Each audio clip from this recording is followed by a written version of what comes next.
बिस्मिल्लाहिर्रहमानिर्रहीम। Welcome to my YouTube channel maths with Saba.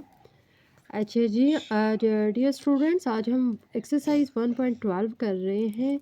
Class 7 का maths है, ये देख लें। क्लास 7 का मैथ्स है और उसकी एक्सरसाइज नंबर 1.12 हम कर रहे हैं। अच्छा जी, क्वेश्चन रीड आउट कर लेते हैं कि हसन अर्न्स 3500 इन 5 डेज़ के 3500 रुपये 5 डेज़ में अर्न कर रहे हैं। What is his pay for 1 day. एक दिन के लिए उसकी पे क्या होगी, या पर डे भी कह सकते हैं आप कि what is his pay of per day की पे क्या होगी। तो ये क्वेश्चन है हमारा। हमने क्या करना है, पहले इसका सिंपलेस्ट फॉर्म में लिख लेना है कि हसान कितने अर्न कर रहे हैं 3500। ठीक है, उसके बाद आपने लिखना है कि कितने डेज़ में अर्न कर रहा है 3500 5 डेज़ में। ये सिंपलेस्ट वे में आपको बता रही हूँ।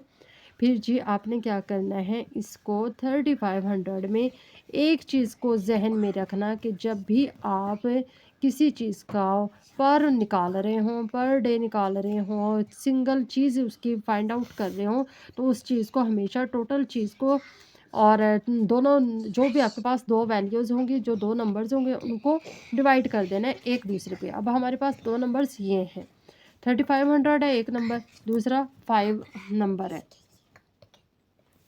हमने क्या करना है, 3500 लिख लिया और इधर 5 लिख लिया।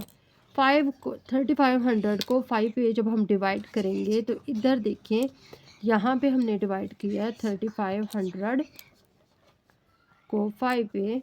5 7 ज़ार 35 एंड ये जो दो ज़ीरो हैं ये ऊपर एज इट इज़ चली जाएंगी। यानी हमारे पास जो है आंसर है, इन वेरी सिंपल वे हमारे पास आंसर आ जाएगा 700।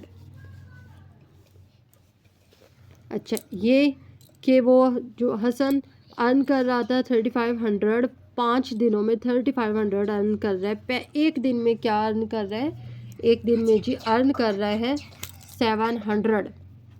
एक दिन में अर्न कर रहा है 700।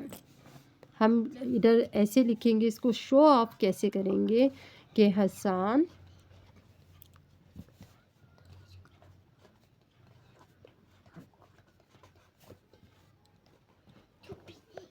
अर्न्स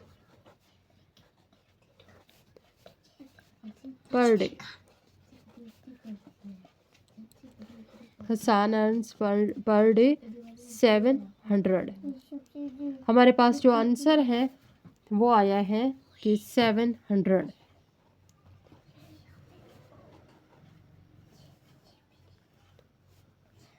आंसर क्या आया है, 700। Just very simple answer. अच्छा जी, नेक्स्ट क्वेश्चन की तरफ हम जाते हैं। नेक्स्ट क्वेश्चन है हमारा कि Jain bought 1 dozen oranges for 240 rupees. Jain ने 240 रुपये के 1 डज़न, 1 दर्जन ऑरेंजेस परचेज़ किए हैं। तो हम वो पूछ क्या रहे हैं, वो what is the price of 1 orange. एक ऑरेंज की प्राइस क्या होगी। यानी जैन को जो 240 रुपये के ऑरेंजेस 1 दर्जन, 1 दर्जन उसने लिए हैं, ख़रीदे हैं, उसे पर ऑरेंज कितना पे करना पड़ा है। इसका भी हमने वही मेथड, आप वो ऊपर वाला ही जैसे आपको पहला क्वेश्चन में समझाया है कि आपने टोटल जो अमाउंट है इन सिंपलेस्ट और शॉर्टेस्ट वे में आपको समझाऊं। आपने क्या करना है, कोई भी दो वेरिएबल हैं, अगर आपने पर के हिसाब से फाइंड आउट करना है कोई आंसर, तो आपने दो वेरिएबल्स हैं, उनको जो आपकी लार्ज फॉर्म वैल्यू होगी उसको शॉर्ट फॉर्म वैल्यू पे के साथ डिवाइड कर देना। अच्छा जी, हमारे पास है Jain bought 1 dozen oranges for 240। अब इसमें इस लाइन में हमारे पास क्या हो गई, एक 240 वैल्यू हो गई है, एक हमारे पास 1 डज़न है। हमने क्या करना है, सबसे पहले तो एक इसका क्राइटेरिया के जिस तरह होते हैं वो बना लेंगे। हमने कहना है कि Jain bought oranges, Jain bought oranges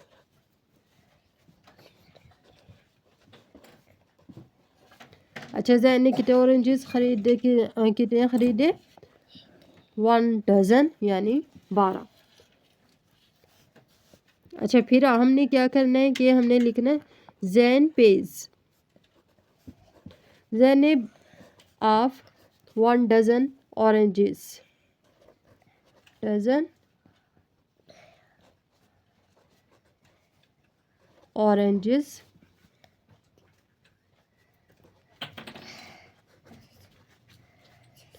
अच्छा कितने उसने पे किए 240।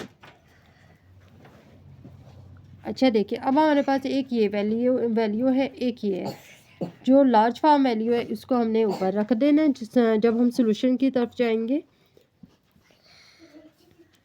240 एंड दूसरी हमारी वैल्यू क्या है 12। अगेन वही प्रोसीजर है जो हमारा लास्ट क्वेश्चन में था। हमने क्या करना है इन दोनों को डिवाइड कर देना है। ये देखें अगर हम साइड पे देखें तो 240 को डिवाइड करेंगे हम 12 के साथ 12 2s are 24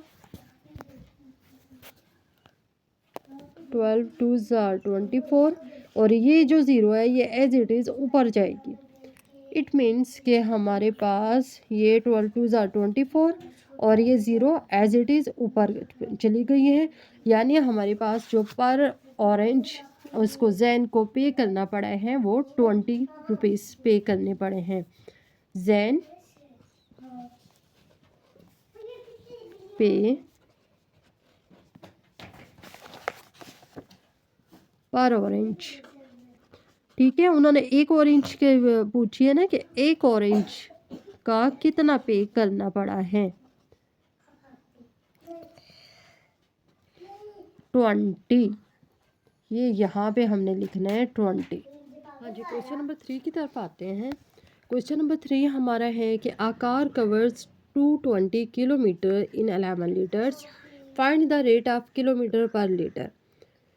ठीक है अब वो ये कह रहे हैं कि एक कार जो है 11 लीटर में 220 किलोमीटर का फासला तय कर रही है। Find the rate of kilometre हमने 1 लीटर में कितना फासला तय करेगी ये चीज़ फाइंड आउट करनी है।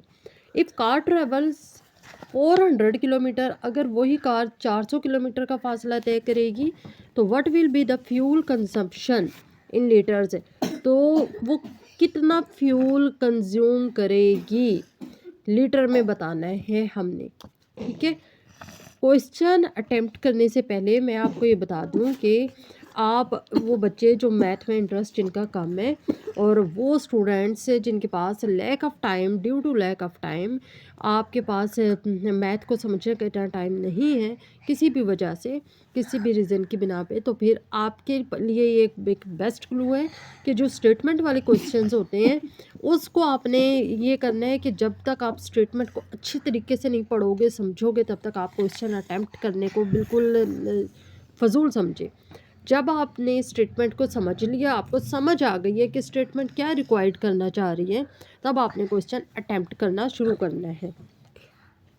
अच्छा जी स्टेटमेंट समझने के लिए एक तो आपका ना थोड़ी सी इंग्लिश ठीक होना ज़रूरी है और दूसरा क्या ज़रूरी है कि आपने इस स्टेटमेंट को कोई भी स्टेटमेंट है आपके पास तो आपने उसको कम से कम एटलीस्ट 2 टाइम्स रीड आउट कर लें।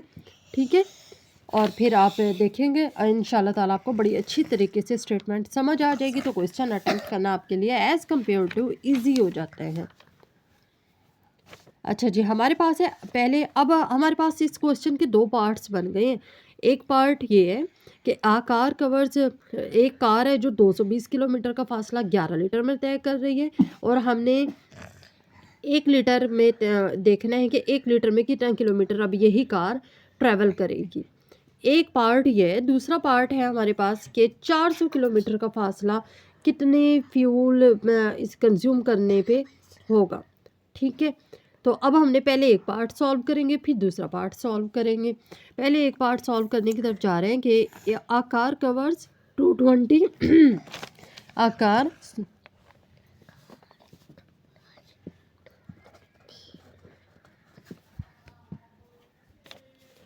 अच्छा जी,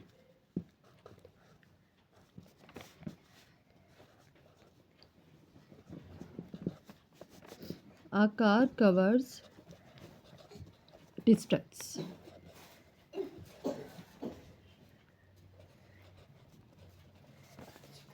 in 11 liters। ठीक है, हमने ये बताना है कि 11 लीटर में कितना उसने डिस्टेंस तय किया है कार ने, वो है हमारे पास 220। समझ आ रही है? अच्छा, दूसरा क्या है कि अब हमने क्या फाइंड आउट करना है, ये देखिए, find the rate of kilometre पर लीटर, 1 लीटर में कितना। अब हमने लिखना है यहाँ पे रेट ऑफ किलोमीटर पर लीटर। अब ये इसको आप शॉर्ट फॉर्म में भी लिख सकते हो, आप इसके पूरे स्पेलिंग्स जो हैं वो भी लिख सकते हो। मैंने शॉर्ट फॉर्म में लिखा है। अच्छा, ये कैसे हमने फाइंड आउट करने हैं रेट ऑफ किलोमीटर पर लीटर के। अब हमारे पास दो वैल्यूज़ है, एक 220 है और एक 11 है। ठीक है, दोनों वैल्यूज़ को हमने क्या करना है, एक दूसरे पर डिवाइड कर देना है। जो आपके पास लार्ज वैल्यू है उसको ऊपर रख देना है 220, और जो स्मॉल वैल्यू है उसको यहाँ पे नीचे रखना है 11। बन गए। अच्छा जी, इन दोनों को डिवाइड आपकी आसानी के लिए कर रही हूँ। वैसे आपको भी मेरा ख्याल है 7th क्लास के बच्चों को इतना तो पता ही होता है कि कैसे डिवाइड का प्रोसीजर होता है। 220 dividing by 11, 11 2s are 22। And ये जो ज़ीरो होता है, ज़ीरो की कोई वैल्यू नहीं होती, वो एज इट इज़ ऊपर रखा जाएगा। तो हमारे पास आंसर क्या आया, 20। तो हमारे पास आंसर है किलोमीटर पर लीटर। ठीक है, किलोमीटर पर लीटर हमारे पास क्या आ गया है, 20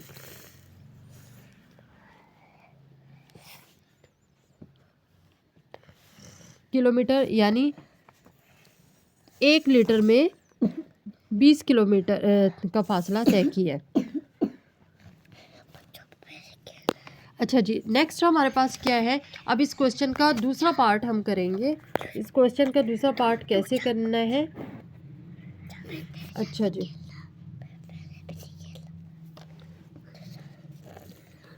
यही कार अगर 400 किलोमीटर का फासला तय कर रही है तो फिर क्या करना है, कितना फ्यूल कंज्यूम करना है। ठीक है, 400 in case of 400 kilometre distance,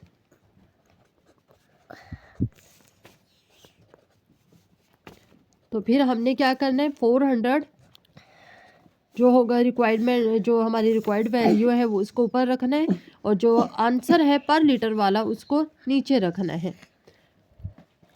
20 को 400 पे यहाँ पे इन दोनों वैल्यूज़ को एक दूसरे पे डिवाइड करेंगे। 400 लार्ज वैल्यू उसको अंदर रख देंगे, 20 स्मॉल वैल्यू बाहर रखेंगे। 22 ज़ा 40 हमारे पास आया, एंड 0 एज इट इज़ ऊपर रखेंगे। तो इसमें हमारे पास कितना आ गया, 20। आंसर हमारे पास आया है 20। ठीक है, अब यानी वो ये क्या कह रहे हैं कि इफ़ कार ट्रेवल्स 400 किलोमीटर, अगर 400 किलोमीटर का फासला कार तय कर रही है, तो what will be the fuel consumption in litre. तो कार ने कितना फ्यूल कंज्यूम किया है, तो कार ने 20 लीटर फ्यूल कंज्यूम किया है। ठीक है, कार ने कितना लीटर फ्यूल कंज्यूम किया, 20 लीटर। यानी 20 लीटर फ्यूल में, अगर कार में 20 लीटर फ्यूल होगा तो वो 400 किलोमीटर का डिस्टेंस कवर कर पाएगी। अच्छा, आपको एक रीज़न ये भी बता दूं कि हमने 1.12 इसलिए स्टार्ट किए हैं 7th क्लास के बच्चों के लिए। एक बड़ी अच्छी बात है कि आपको मैं बता दूं, हम अपने चैनल पे ख़ास तौर पे 7th क्लास से रिलेटेड, 9th मुख्तलिफ क्लासेस से रिलेटेड मैथ के क्लासेस दिया करेंगे। लेकिन जो फ़िलहाल 7th क्लास का स्टार्ट किया है ना, वो इसलिए स्टार्ट किया है कि मोस्ट इम्पॉर्टेंट जो चैप्टर्स है, मोस्ट इम्पॉर्टेंट जो एक्सरसाइजेज है और क्वेश्चन, वो हमने जो जिनके पेपर्स में आने के तकरीबन 98% चांसेस होते हैं, हमने वो वाले क्वेश्चन आपको करवाने हैं। क्योंकि टाइम बहुत शॉर्ट है, ये मिड ऑफ दिसंबर चल रहा है और 2 ही मंथ है हमारे पास, जनवरी और फरवरी। तो आपने मार्च के फाइनल एग्ज़ाम्स के लिए अगर प्रिपेयर करना है, कम टाइम में ज़्यादा बेहतर तरीके से तैयार होना है, तो मेरा ये ख़्याल है कि आप जो सिलेक्टिव स्टडी के ऊपर इस वक्त ज़्यादा ध्यान दें। ख़ास तौर पर वो बच्चे जिन्होंने मैथ्स को बिल्कुल टच ही नहीं किया और जिन्हें मैथ्स बिल्कुल आता ही नहीं है, वो एटलीस्ट अगर उन्होंने पास होना है तो फिर वो सिलेक्टिव स्टडी के ऊपर इस वक्त ध्यान दें। इंशाल्लाह ताला अल्लाह ताला बेहतर करेगा। ओके जी, अल्लाह हाफ़िज़।